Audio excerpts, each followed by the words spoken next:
Hello everybody, it's Aludra here once again, and welcome back to another figure unboxing. Woohoo, yes, figures! This is part of our October Halloween haul, and yes, it is the first part. And this is a pre-owned figure that has been out for a while. I thought about buying her in the past, and she has been recommended to me several times on Let's Browse, and I finally gave in because she's awesome. This is Aludra, aka the Universal Mage Aludra, and I'm hiccuping.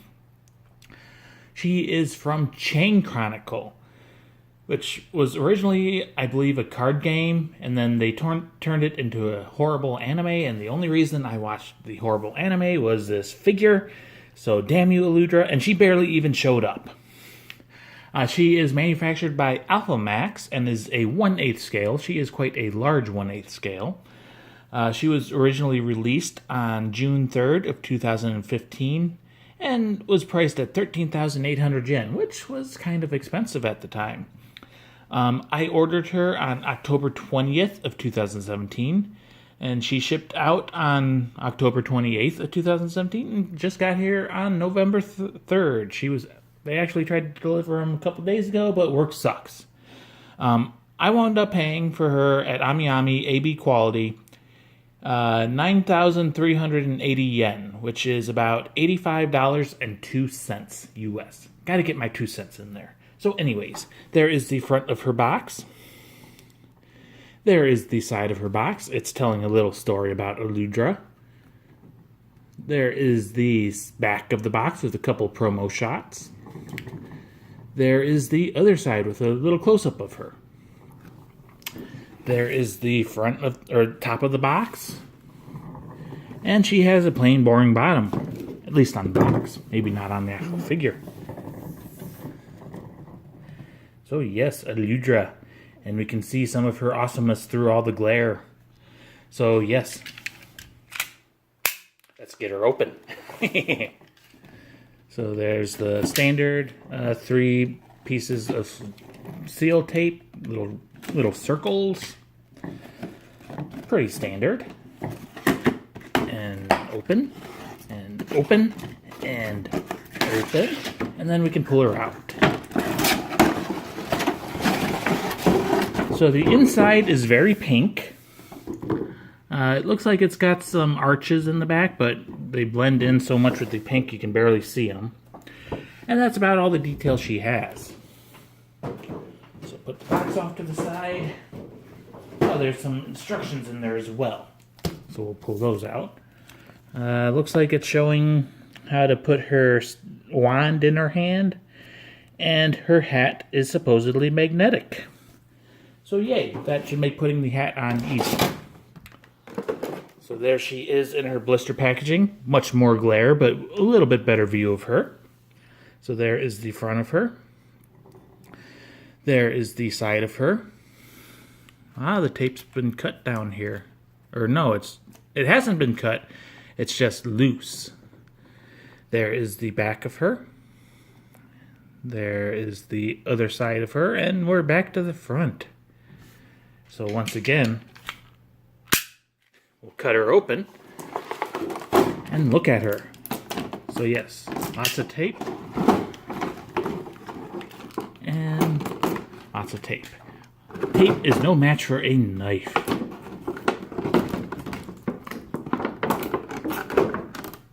I say as it's still stuck to itself. So anyways, we'll put this off to the side for the moment. And we shall start with her base. The base is in a baggie, which is taped shut. So it is pretty fancy schmancy base. Lots of like magical seals, and if it looks blurry, don't worry, it's not because it's out of focus, it is kind of blurry. Jupiter, Crescent Luna, Ertinitis, Carbonicles, Inflamaris, Reston Guitar, Ministerialis, Jupiter. Yeah, I don't speak those languages, so I don't speak it well. It is kind of domed a little bit, so that's kind of cool. Still plastic. Next, we'll look at her hat. And her hat has a crystal skull on it. It's got some lacing in a little crack in the hat. And it is a witch's hat, so it's got all the nice little long top with the curly Q and everything. And it's got like a green to pinkish pearlescent coloring. And if we look, it is molded to fit her head. Plus, it should be magnetic, so yay. Next, we'll pull this out. It is another skull, and it is kind of orangish. It has a little chain and a little clip, which is supposed to clip onto the brim of her hat. I'm honestly not sure if I'm going to use this because I'm not the biggest skull fan, but maybe I will. We'll see. Let me pull her off to the side because there's one more accessory we have to look at, but okay, I thought it was taped to the bottom, but no, it's just another blister inside. Making a mess. Okay, now we can pull it out. This is her wand. You would think it would be a staff, but I've heard people call it a wand, and it is a very crooked piece of wood, which is plastic, but it is painted to look like wood. It's got a little crook in it, and it's just all twisted and everything. I think this is the part that she actually holds in her hand. Looking at the instructions, yeah, that's the part she actually holds in her hand. And now we can look at Aludra. More blister pieces inside of her dress, her cloak. There's some plastic there, there's some plastic there.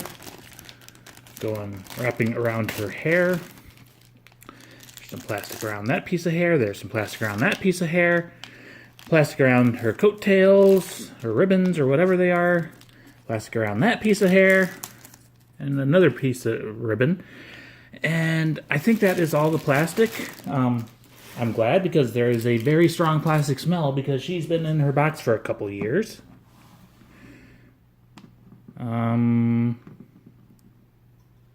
She will not stand on her own. I tried. But she's a little bit back heavy. Which makes sense because, I mean, big giant cape, and look at that mass of hair. Very pretty hair.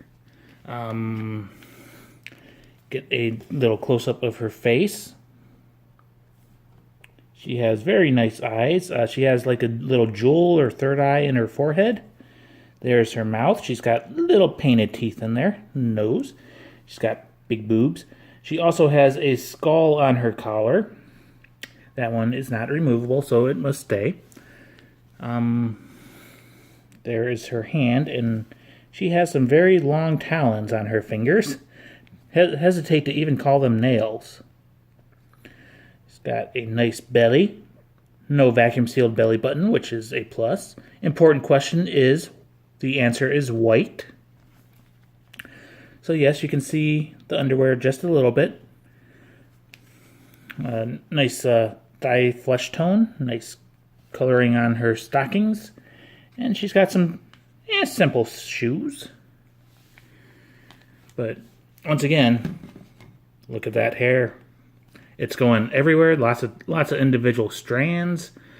Just looking at it, you can't obviously see any like added on, glued on pieces, which is a good touch. You do get a couple maybe seam lines on the top of her head, and her boobs are welded together, but then you get the lacing holding the cups together. And she is putting a lot of stress on that lacing. You can see her back a little bit through her hair gaps. She does have shoulder blades. She does have a spine line.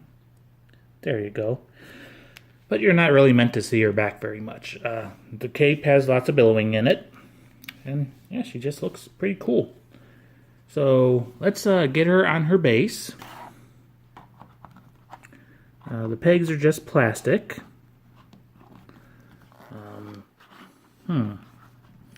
This is kind of fiddly.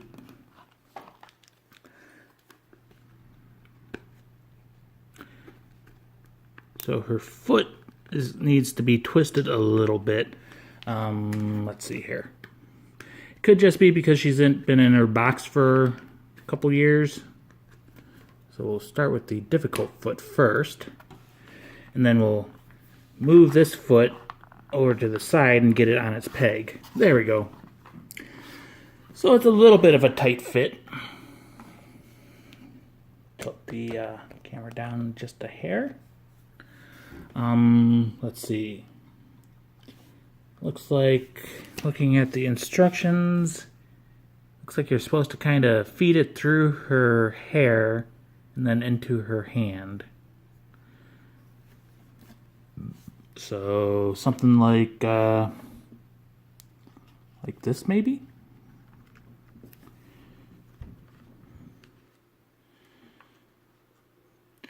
And then she's supposed to hold that part of it. So yeah, something like this. So we'll do a spin around of her without her hat. Get her kind of in the center. So this is what Aludra looks like without her hat. Lots of details. I'm going to look a little bit closer. Good details on her ears. And I'm going to look at like the edges and see if there's any like paint flaws.